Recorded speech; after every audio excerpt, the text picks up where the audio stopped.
Hello दोस्तों, कैसे हैं आप सब। आशा करता हूं कि आप सभी ठीक होंगे।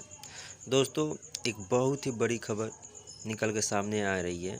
जी हाँ दोस्तों, ये 7वें चरण से रिलेटेड बहुत ही महत्वपूर्ण खबर है। दोस्तों, बिहार में शिक्षकों की बहाली का जो प्रक्रिया है, उस प्रक्रिया में पूरी तरीके से बदलाव होगा। क्या है पूरा मामला, हम आपको बताते हैं।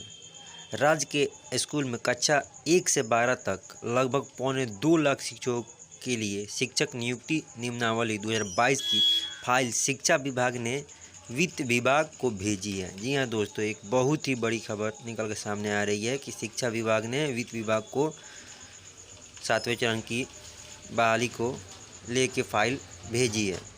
वित्त विभाग से फाइल लौटने के बाद शिक्षा मंत्री की अध्यक्षता में विभागीय उच्च अधिकारियों की बैठक के बाद इसे अंतिम रूप देकर कैबिनेट से स्वीकृति ली जाएगी। जी हाँ दोस्तों, कैबिनेट से स्वीकृति ली जाएगी। इस प्रक्रिया को पूरी होने तक 7वें चरण की वैकेंसी का इंतज़ार कर रहे अभ्यर्थियों को अभी थोड़ा और इंतज़ार करना पड़ सकता है। जी हाँ दोस्तों, काफ़ी समय से लगभग 3 सालों से लगातार शिक्षा विभाग का खराब रवैया के कारण शिक्षक अभ्यर्थियों को काफ़ी निराशा हाथ लगी है।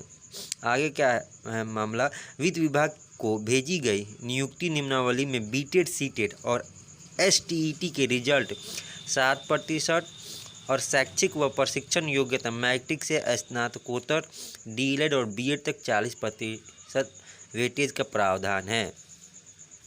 आगे और क्या है मामला, हम आपको नेक्स्ट पेज में है, हम आपको वो भी खबर बताते हैं। जी हाँ दोस्तों, 7वें चरण की जो शिक्षक भर्ती है उसमें 1 से 12 तक के लगभग 2.25 लाख पदों पर आएगी वैकेंसी।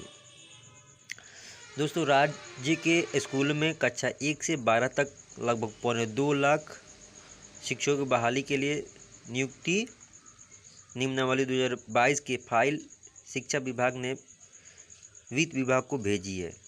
वित्त विभाग के फाइल लौटाने के बाद शिक्षा मंत्री की अध्यक्षता से विभागीय उच्च अधिकारियों की बैठक के बाद इसे अंतिम रूप देकर कैबिनेट से स्वीकृति ली जाएगी। इस प्रक्रिया को पूरी होने तक 7वें चरण की वैकेंसी का इंतजार कर रहे अभ्यर्थियों को अभी और इंतजार करना होगा। वित्त विभाग को भेजी गई नियमावली में बीटेड, सीटेड और एनसीटीईटी के रिजल्ट पर 60% और शैक्षणिक व प्रशिक्षण योग्यता मैट्रिक से स्नातकोत्तर, डीएलएड और बीएड तक 40% वेटेज का प्रावधान है। जी हाँ दोस्तों, 60 और 40% जैसे कि आपको पहले भी बताया जा चुका है, वही प्रावधान है दोस्तों। लेकिन इसमें काफ़ी देरी दिखाई जा रही है 7वें चरण को लेके। बहुत ही ज़्यादा विभाग का रवैया सही नहीं है। आगे लिखा गया, प्रस्ताव में यह भी है कि 7वें चरण में शिक्षक बहाली के लिए अभ्यर्थियों से केंद्रीकृत यानी कि सेंट्रलाइज तरीके से ऑनलाइन आवेदन लिए जाए। किस नियोजन इकाई में शिक्षक बनना चाहते हैं, इसका ऑप्शन मांगा जाएगा। जी हाँ दोस्तों, ऑप्शन मांगा जाएगा। नियुक्ति प्रक्रिया पूरी होने के लिए कमेटी होगी जो आवेदन की स्क्रूटनी कर अंतिम मेगा सूची तैयार करेगी। तो जो भी धांधलियाँ होती तो वो धांधलियाँ 9 के बराबर में होगी दोस्तों। आगे लिखा गया है, शिक्षकों की भर्ती प्रक्रिया में हो रहा है बड़ा बदलाव। जी हाँ दोस्तों, ऑनलाइन आवेदन में अभ्यर्थियों की मेगा सूची पूरी पारदर्शी होगी। बिहार में महागठबंधन सरकार बनने के बाद विभाग के मंत्री भी बदल चुके हैं। नए शिक्षा भर्ती नियमावली का अंतिम रूप देकर कैबिनेट ले जाने में देर हो रही है। कक्षा 1 से 8 तक के शिक्षक बहाली में शामिल होने के लिए अभी बीटेड और सीटेड उत्तीर्ण लगभग 2.5 लाख जो अभ्यर्थी हैं। जी हाँ दोस्तों, बहुत ही बड़ी संख्या में अभ्यर्थियों की संख्या और काफ़ी समय लगाया जा रहा है दोस्तों। प्रारंभिक स्कूलों में लगभग 1 लाख शिक्षकों की बहाली होनी है, जबकि हाई स्कूलों में लगभग 75 से 80 हज़ार रिक्तियाँ आएंगी। पहले से तैयारी थी कि अगस्त के अंतिम तक प्रारंभिक और सितंबर तक हाई स्कूलों के लिए वैकेंसी आ जाए। जी हाँ दोस्तों, सरकार का रवैया काफ़ी ही निंदनीय है।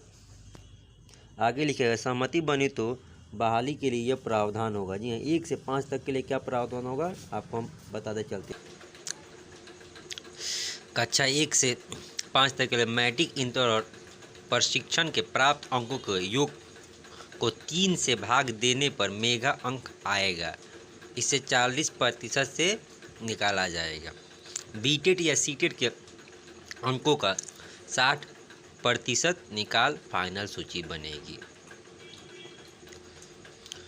6 से 8 के लिए जो प्रावधान होगा, स्नातक और प्रशिक्षण के कुल प्राप्त अंकों को 2 से भाग देकर जो अंक होगा उसे 40% के हिसाब से निकाला जाएगा। फिर सीटेट या एसटीईटी का अंकों का 60% अंक निकाल कर जोड़कर मेगा सूची बनेगी।